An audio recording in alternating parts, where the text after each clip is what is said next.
ओम नमो भगवते वासुदेवाय। ओम नमो भगवते वासुदेवाय।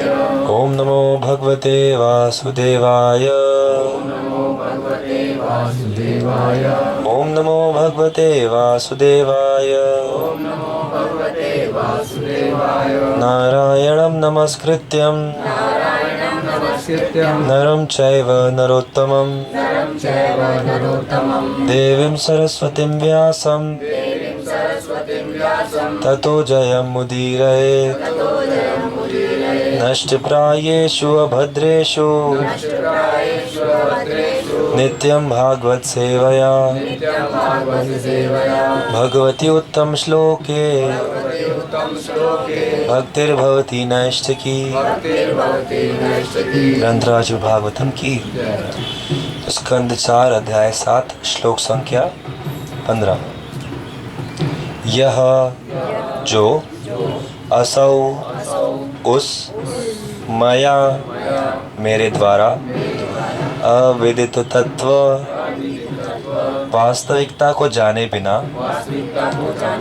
दृशा अनुभव से सभायाम सभा में क्षिप्तः गाली दिया गया दुरुक्ति कटु वचन रूपी विशिखे है बाणों से विगण्य चिंता ना करके तत् वह माम मुझको अर्वाक नीचे की ओर पतंतम नरक में गिरते हुए अर्हतम सर्वाधिक पूज्य निंदया निंदा से अपात बचा लिया दृष्टया देखकर आर्द्रया दयावश सह वह भगवान श्री भगवान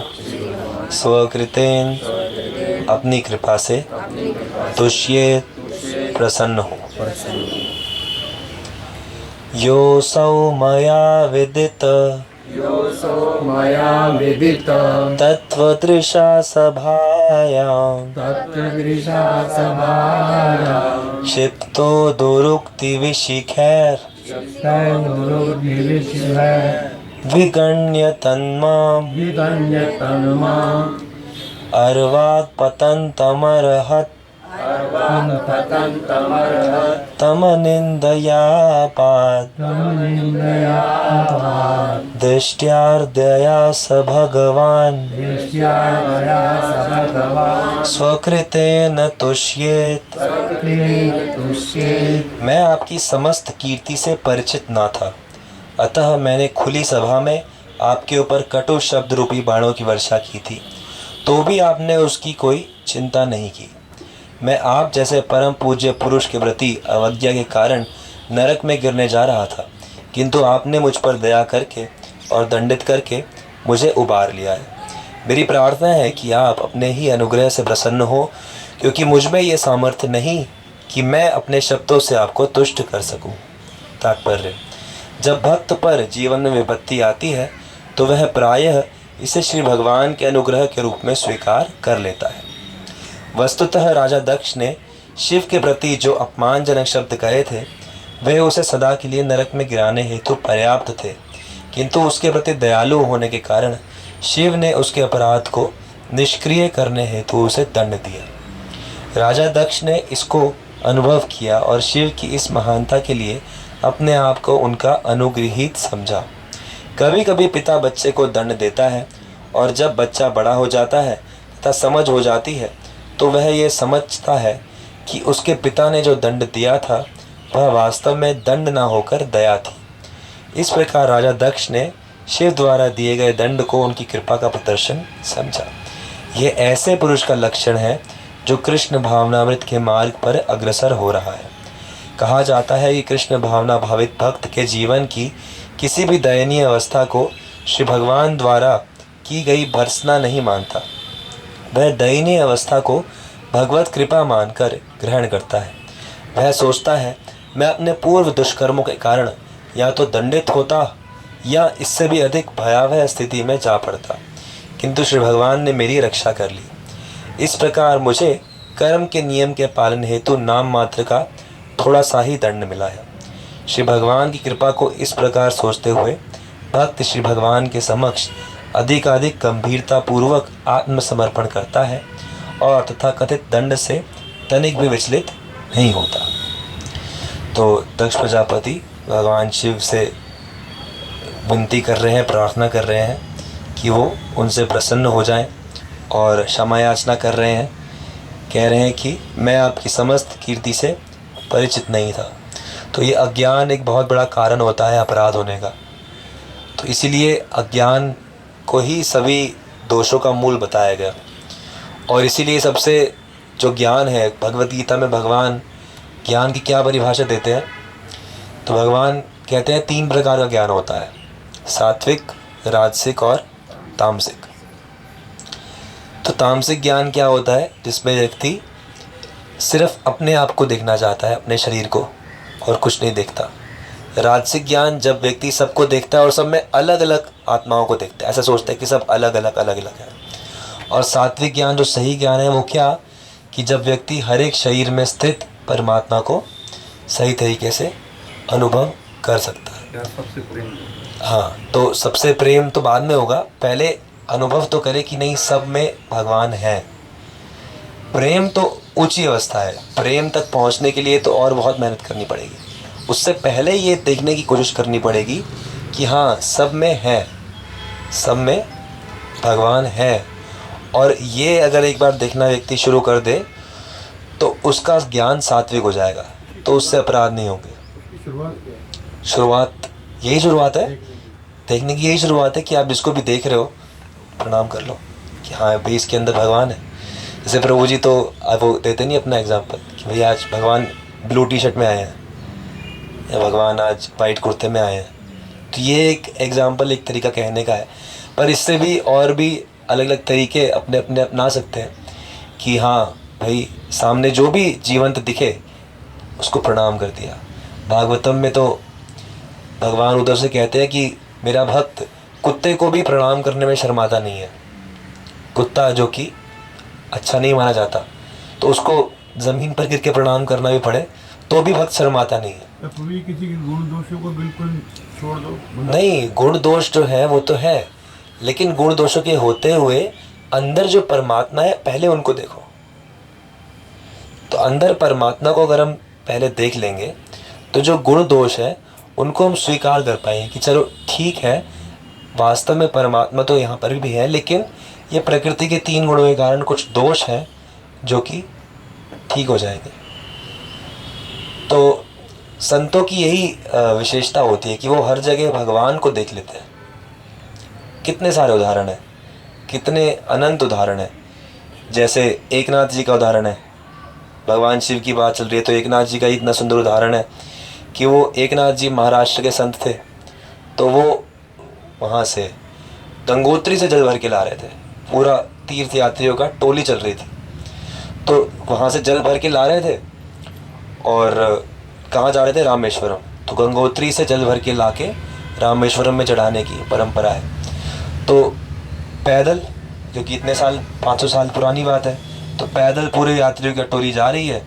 अब 2-3 महीने हो गए थे वहाँ से चले हुए। पहले महाराष्ट्र से गंगोत्री गए पैदल, गंगोत्री से रामेश्वरम बस अगली सुबह आने वाला था। रामेश्वरम रात को पड़ाव डाला और अगली सुबह रामेश्वरम आने वाला था। तो वहाँ पर क्या देखते हैं कि वहाँ पर एक गधा प्यास से बहुत व्याकुल है, शाम का समय है, प्यास से व्याकुल है, ऐसे मुंह खोल के जीभ बाहर निकाल के वहाँ लेटा हुआ है उल्टा और तड़प रहा है। तो आसपास और कहीं पानी नहीं था। तो एकनाथ जी ने सोचा क्या किया जाए, अब ये जीव तो मर जाएगा अगर इसको जल नहीं मिला तो, और कहीं जल है नहीं हमारे पास तो बस, क्योंकि उनका भी सब खत्म होता है भोजन पानी, और गंगा जल सिर्फ है वो मटकी जो भर के लाए थे, क्या करें। तो कहा चलो थोड़ा सा पिला देते हैं। और थोड़ा सा पिलाया, नहीं शांत हो, करते करते करते करते पूरा जल उसके मुंह में चला गया। और उन्होंने भगवान से प्रार्थना की, प्रभु अब यहीं से स्वीकार कर लीजिए। यही भावना करते हो कि हर जीव में तो भगवान व्याप्त है, तो चलो अगर वहाँ नहीं चढ़ा सका तो मैं यहीं पर चढ़ा देता हूँ। अब जितने उनके साथ थे तीर्थयात्री, सब ने कहा अरे बड़ा मूर्ख है, हम तो इसको संत समझते थे, तो बड़ा मूर्ख है, तो इतना जल भर के लाया, सब बेकार करते। तो सब ने उसको तिरस्कृत कर दिया कि अरे ये बेकार आदमी है, इसको कोई बुद्धि नहीं है। सब ने कहा, तो एकनाथ जी ने कहा चलो कोई बात नहीं, सबके साथ आए तो आगे दर्शन तो करेंगे रामेश्वरम। तो अगले दिन पहुँचे, सब ने जल चढ़ाया बड़ी खुशी खुशी से। एकनाथ जी ने वैसे ही दर्शन किया, वहीं से लेके चढ़ा दिया और बड़ा। तो रात को पुजारी के स्वप्न में आए शंकर जी, तो पुजारी बाहर आके अनाउंसमेंट करते हैं अगले दिन सुबह कि हमारे स्वप्न में स्वयं भगवान शंकर आए हैं और उन्होंने बोला है कि कल हमारी प्यास वास्तव में बुझी है। तो सब खुश होते हैं, कहते हैं अच्छा बताइए किसने, सब सोच रहे हैं कि भाई हमारा कौन, किसका नाम लेगा। तो पुजारी कहते हैं अच्छा एकनाथ कौन है। भगवान शिव ने एकनाथ जी का नाम लिया है कि उन्होंने उनकी प्यास वास्तव में बुझाई है। तो भगवान भी ये देखना चाहते हैं कि हम कहाँ कहाँ उनका अनुभव कर सकते हैं। तो जब सबने ये सुना तो सबको बड़ी लज्जा आई कि हाँ, हमने तो शर्म कर ली कि नहीं हम नहीं पिलाएंगे। एकनाथ जी ने पिलाया उसको, गधे को, तो भगवान शिव ने वहाँ से वो जल स्वीकार कर लिया। तो ये भावना की बात है कि हमारे अंदर अगर ये भावना है कि हम भगवान को हर जगह देखने की कोशिश करेंगे तो भगवान भी दिखेंगे। तो यही अभ्यास करना है, यही ज्ञान है।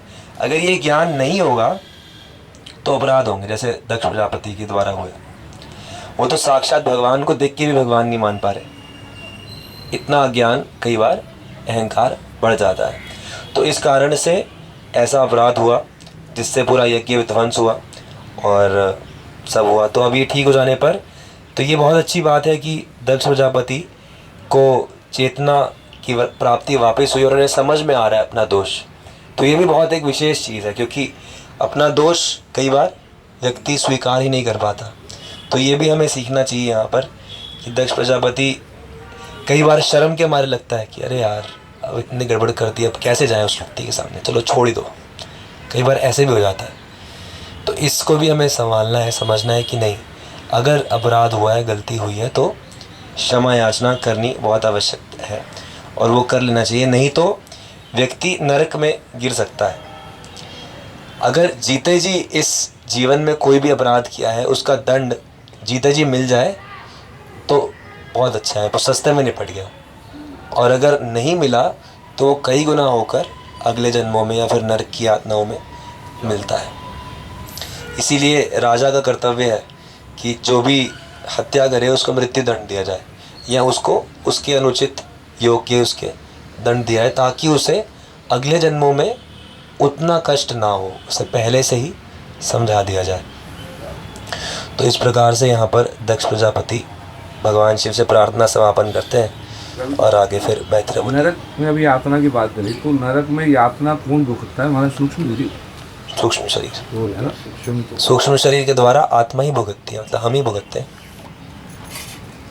तो प्रभु जी आत्मा तो ना झेल सकती है ना उसको कोई डाल सकता है, वो कष्ट। अच्छा, आपको अग्नि लगती है तो जलन फील होती है? हाँ। किसको फील होती है? आपको फील होती है ना। हाँ। आप कौन हो? आत्मा हो। तो आपको कैसे फील हो रही है? तो आत्मा इस धोखे में पड़ जाती है कि वो शरीर है, तो शरीर से आसक्त होने के कारण शरीर की पीड़ा को वो अपनी पीड़ा समझती है। जो महापुरुष शरीर से आसक्त नहीं रहते उनको आग में रहने पर भी आग की गर्मी महसूस नहीं होती। जैसे प्रहलाद महाराज अग्नि से आसक्त नहीं है, मतलब शरीर से आसक्त नहीं है, तो अग्नि में होते हुए भी उनका शरीर नहीं जल रहा, क्योंकि वो आत्मस्वरूप से स्थित है।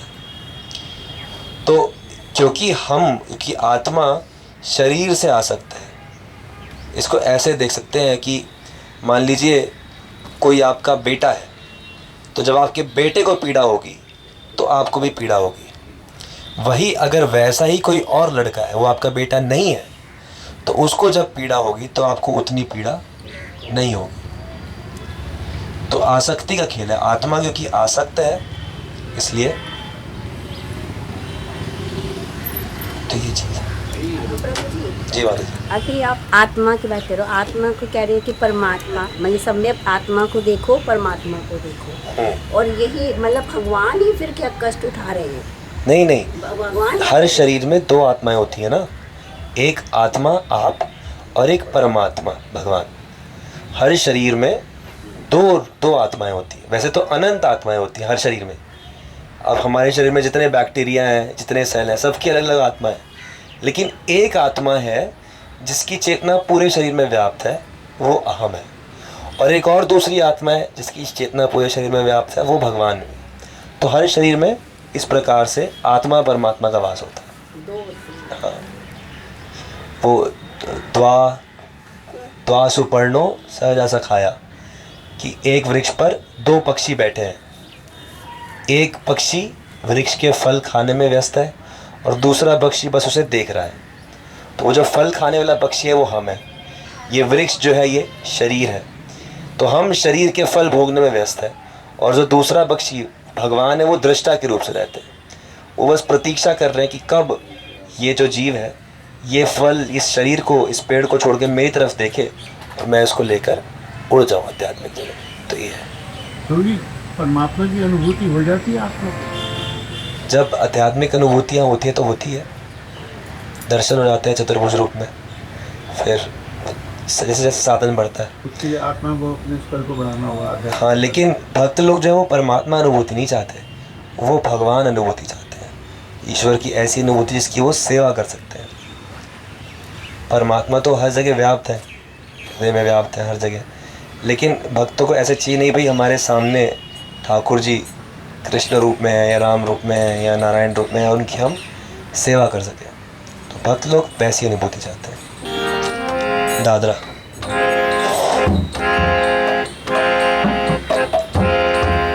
हे गोपीनाथ,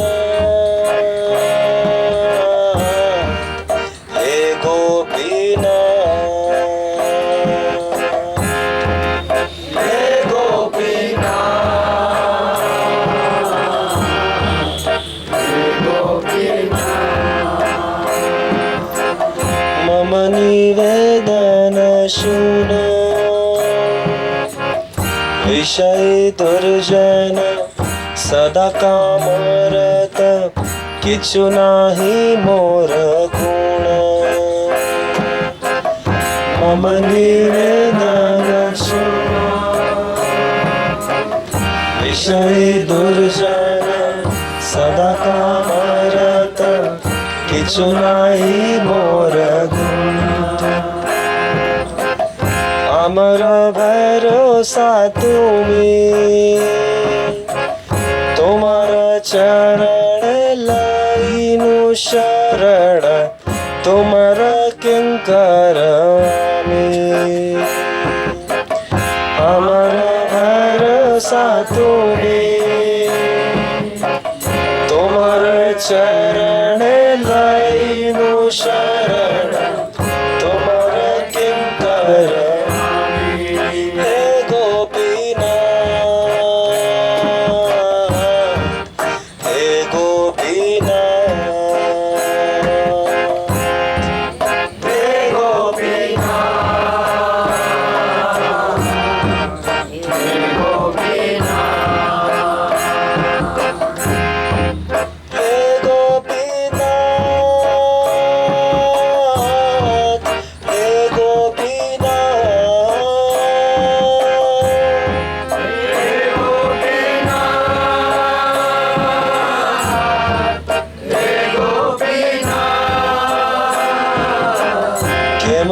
सदीबे मोरे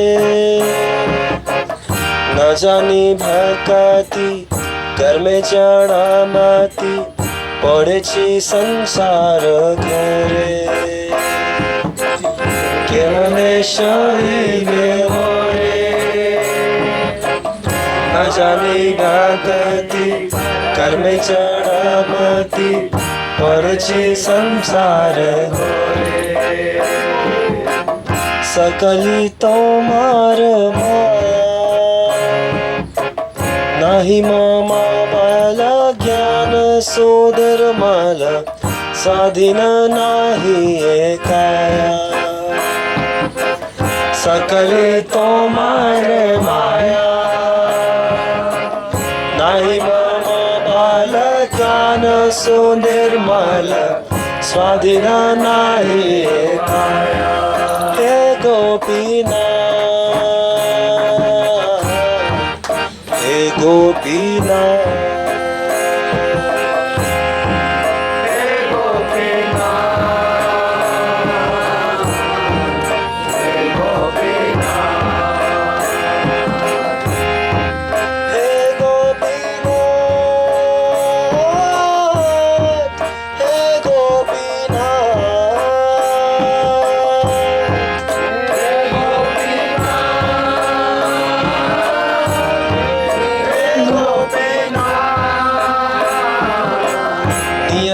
चरण स्थान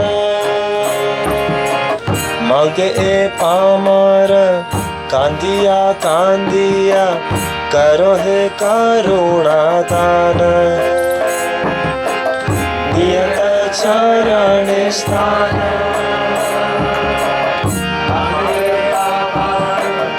कांदिया कांदिया करो हे करुणा दान तुम्ही तो सकली पार दुर्जने तारी ते तुम्हार शकदी के आचे पापीर आर तुम्ही तो सकली पार दुर्जने तारी ते तुम्हार शकदी के आचे पापीर आर हे गोपीनाथ हे गोपीनाथ हे गोपीनाथ हे गोपीनाथ तुम्ही कृपा पारमार जीवेर कारण आसिया प्रपंचे लीला कैले सुविस्तार तुम्ही कृपा पारमार जीवे कारणे आसिया प्रपंचे लीला कैले सुविस्तार आम्ही की दोषेर दोषी असुर सकल पाइल चरण विनोद থাকিল বসি আমি কি দোষের দোষী असुर सकल पाइल चरण विनोद থাকিল